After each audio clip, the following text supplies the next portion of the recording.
Sekarang how? Gimana caranya? Tadi ada yang bertanya gitu. Gimana sih caranya? Gitu. How-nya gitu ya. Gimana sih cara tuningnya? Kita butuh tuning. Ya. Kita perlu tuning. Tuning itu apa sih? Tune bahasa Inggris asal katanya dari kata tune. Kalau kayak motor tune up. Iya. Setting Ya. Bahasa Indonesia ya. Setting bahasa Inggris juga. Bahasa Inggris ya. Setel ya bahasa. Setel. Setel kayaknya bukan bahasa Indonesia deh. Hah? Setel kok, orang tulisan biasa di sound aja setel kok. Oh, gitu? Tulisannya iya. Kalau di sound Setel ya. Bukan, ayo tahu deh. Pokoknya bahasa Indonesia lama kali. iya kali ya. Setel. Ya. Kita tuning, ya. Tuning itu sebenarnya adalah ini.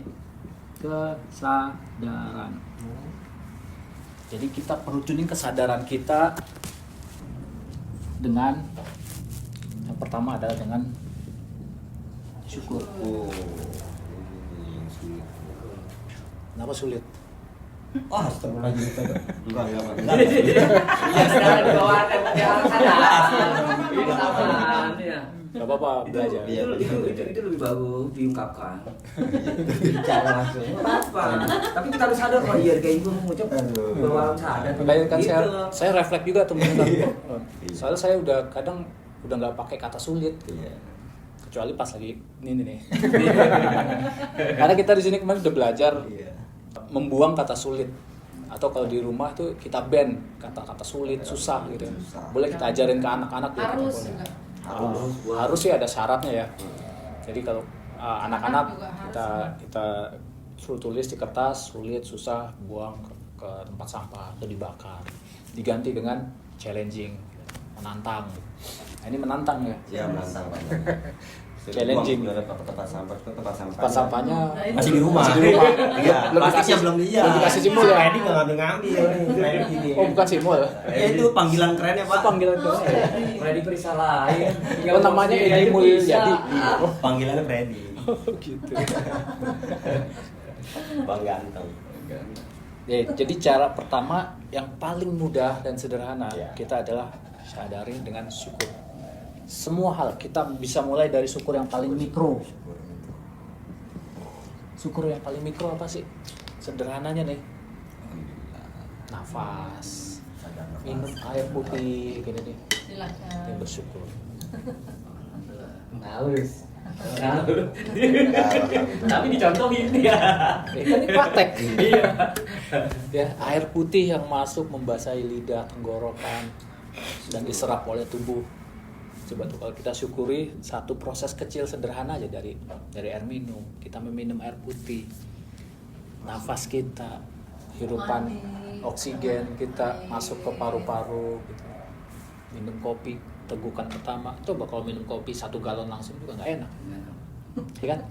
Bung yang ada gitu. Jadi syukurnya bisa dari syukur mikro. Pakaian yang kita pakai gitu ya. Coba kalau nggak ada pakaian ini kita kedinginan atau kepanasan, ya kan? Mandi sih. Syukur. Air begitu mandi. Ada orang di ujung sana di mana Nggak kita punya nggak air. bisa air, nggak punya air, harus nembak air dulu. Terima kasih Pak Jokowi. Kasih ya. Kasih ya. Nah, itu lagi disyukurin. Terima kasih Pak Jokowi selama 10 tahun kemarin. Itu cungkring Jokowinya. Pak Jokowi. Saya akan lawan. Syukur yang pertama nih, kita tuningnya ke sana syukur. Setiap kita dilatih juga setiap kalau dulu saya ya Hal kecil ya. tiap 2 jam handphone saya bikin alarm tiap 2 jam. Kan kita bisa bikin alarm tuh di handphone ya. Tiap 2 jam bikin alarm, terserah mau dari mulai dari jam 6 pagi atau jam 8 boleh silakan. Pokoknya tiap 2 jam saya dulu bikin alarm. Setiap alarm bunyi, saya post. Terserah mau senyamannya teman-teman.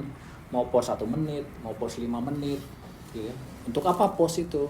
Untuk mengevaluasi, mensyukuri selama durasi 2 jam yang sebelumnya kita bisa mensyukuri apa saja sih. Gitu. Seperti itu dulu saya latihnya gitu. Nanti kalau sudah terbiasa gitu ya, udah otomatis tuh, udah bisa jadi. Karena kita membangun kebiasaan baru juga, kita membangun habit baru.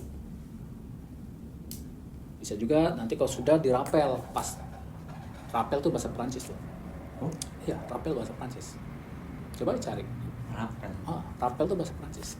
Terus Rapel. Ya, rapel. Oh, iya. Sama berarti kayak Sama, Indonesia. iya membaca Prancis, rapel.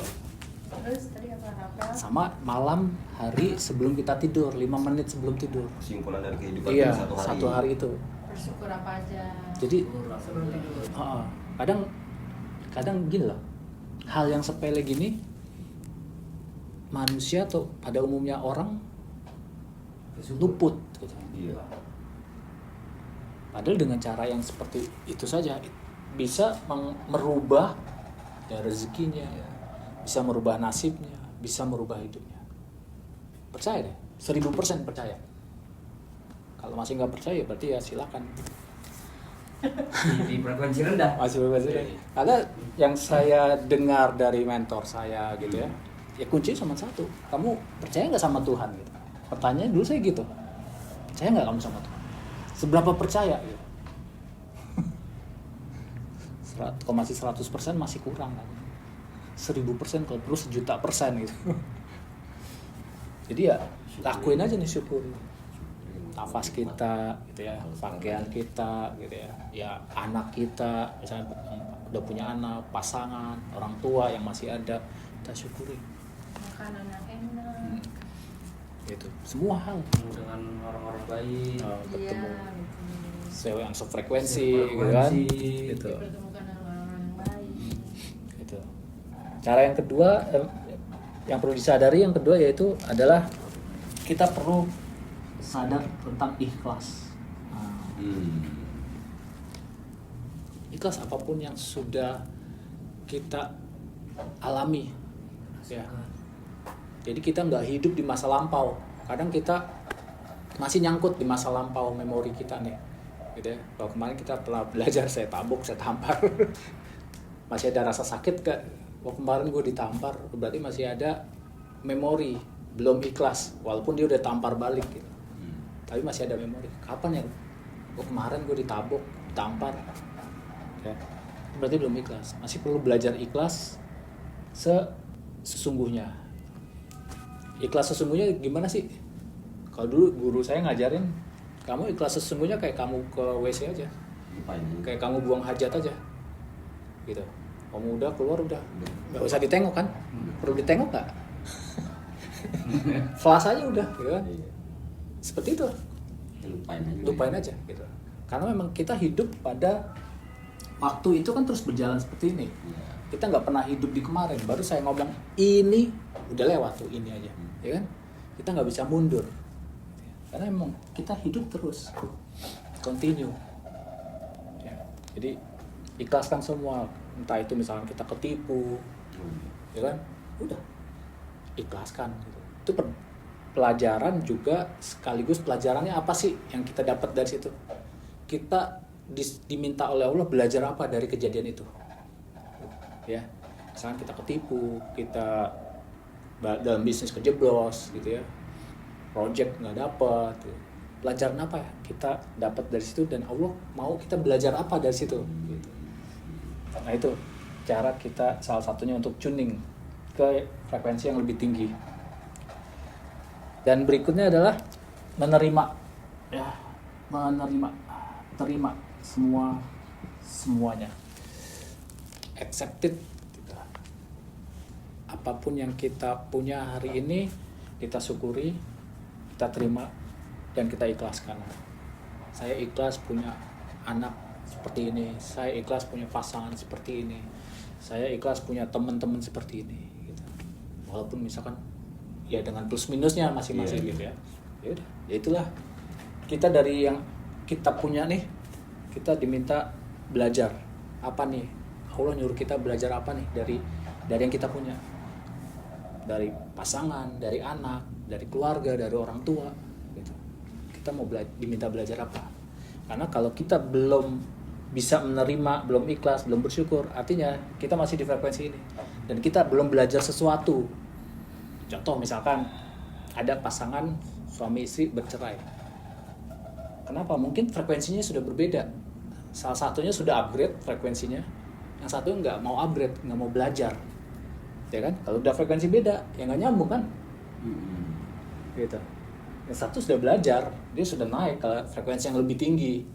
Dia sudah belajar kesadaran, dia sudah belajar bahwa ya hidup ini seperti ini, kita harus ini kita udah banyak lah dia belajar.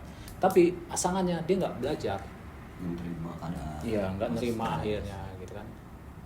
Makanya perlunya upgrade-nya sama-sama gitu kan. Memang di Al-Quran itu kan tidak disebutkan apa ya, jodoh, bener nggak? Ada nggak sih di Al-Quran kata-kata jodoh, Pak Guru? Ada nggak jodoh di Al-Quran tuh? Nggak ada kan? Kalau soal ini mah kata-katanya Nggak ada kan? Yang ada kita selalu menjodohkan setiap saat gitu. jodoh nggak ada, bahasanya menyatukan gimana? Iya, menyatukan kan artinya bukan mengikat ya, ya kayak mengesa, gitu kan, mengesakan. Jadi Jodoh itu apa sih? blur, bukan blur apa sih, sibgoh gitu apa ya, Iya, iya. menyatu gitu, Melebur. blended gitu, Iya. blended melebur Iya. gitu, ya. Makanya kalau termasuk dalam relasi gitu ya, ketika kita sudah frekuensinya berbeda, ya maka itu ada perbedaan dunia akhirnya, ya kan. Stasiun TV-nya, stasiun radionya sudah berbeda, yang satu genrenya musik dangdut, yang satu genrenya jazz, nggak ketemu, frekuensinya sudah beda karena vibrasi sudah beda, gitu.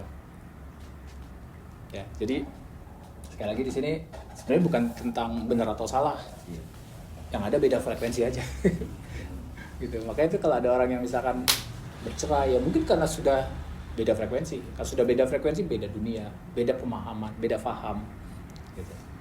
Ya, jadi bukan tentang dia benar dia salah, enggak, gitu. Ini semuanya tentang vibrasi dan frekuensi. Jadi kalau mau tetap selaras, ya samakan frekuensinya, gitu. Nah, nanti ada caranya untuk menyamakan frekuensi, gitu. Ada caranya. Tapi perlu kita perhatikan juga ya, hati-hati ada frekuensi palsu, fake frekuensi namanya, frekuensi palsu, gitu. Frekuensi palsu kayak tadi tuh yang mulutnya berdoa, Oh. tapi frekuensi di sini, Iya, enggak. itu fake frekuensi. Berdoa Berarti doa. Membaca itu dia. dari kesadaran syukur, ikhlas dan terima itu nanti larinya ke frekuensi dari gitu ya. Iya, yang ringan, renggang, damai gitu ya, damai. Karena selalu bersyukur. Nah, jadi hati-hati juga dengan frekuensi. Artinya kadang ya maaf aja ada orang yang kelihatannya alim gitu ya, pakai peci ke masjid, tapi perilakunya ya suka ngomongin orang, dilekin orang gitu ya, menfitnah orang. Banyak Pak itu mah. Jangan banyak, gak enak, ada aja gitu. Oh iya. Sebenarnya lu ngomong gitu lu lagi nyontoin yang diomongin nih. Langsung lu itu contohnya. Sadaran gua. Makanya Terima. Nih, ya tapi maaf nih, kalau tadi yang dibilang ya enggak sih, karena beberapa hari lalu lah baru jadi kedengeran. Jadi anak-anak pesantren, ternyata di pesantren itu ada masalah ya, ada pelecehan atau apa. Nah itu kan artinya dia bilang sadar, ya ternyata ya pesantren itu belum tentu benar. Dia bilang, nah itu belajar ibu, karena di situ di dalam ininya ada pelecehan ya, kan banyak ya anaknya pelecehan korban seksual pelecehan ya. dari ininya kepala ininya. Suka dengar nggak? Banyak kan kejadian seperti itu kan, pelecehan seksual. Itu ibu dengar memang mungkin si ibu itu korbannya atau keluarga si Anaknya. korban anaknya mondok Anaknya. di pesantren tersebut. Saya tahu itu kasusnya malah. Iya, Pesantrennya saya di mana, dengar. kiai siapa saya tahu itu. Saya dengar. Udah dimasukin penjara. Saya dengar. Kiainya? Saya dengar juga. Kiainya? Saya nggak, saya pas baca, oh ternyata deket nggak jauh berarti gitu. Iya. Tapi ya banyak lagi sih kasus yang di tempat lain juga. Jadi dia sadar akhirnya, dia bilang, oh masuk kan, oh dia nggak ada bilang begini. Oh anaknya korban juga. Tapi banyak bully sih di situ juga. Iya, Mungkin pasti. karena anaknya kena bully.